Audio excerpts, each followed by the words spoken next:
ఈ 20 నిమిషాల ఎడిషన్ వల్ల సినిమా ఏం చేంజ్ అయింది, ఏమేం సీన్స్ కొత్తగా యాడ్ చేశారు. ఆల్రెడీ అందరికీ సినిమా రివీల్ అయిపోయింది కాబట్టి ఇప్పుడు మనం చెప్పడం తప్పేం కాదు.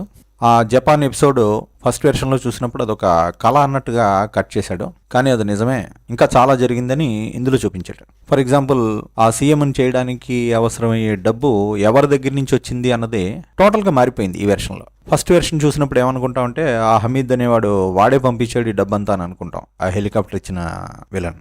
కానీ ఈ సినిమాలో ఆ క్యారెక్టర్ కూడా చచ్చిపోవడం, అదే టైంలో జక్కారెడ్డి కూడా చచ్చిపోవడం ఇవన్నీ జరుగుతాయి. సో డబ్బు వచ్చింది అక్కడి నుంచి కాదు, జపాన్ నుంచి.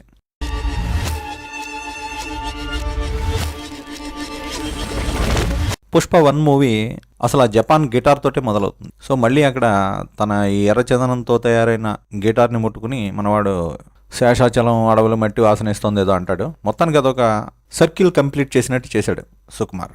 అలాగే జాలిరెడ్డి బిట్ కూడా కరెక్ట్గా కలిసింది సినిమాలో. అదే ఫస్ట్ వెర్షన్ చూసుంటే చివరిలో ఆ జాలిరెడ్డి ఎందుకు వచ్చాడో తెలియదు మనకి, పక్కన నుంచి ఉంటాడు.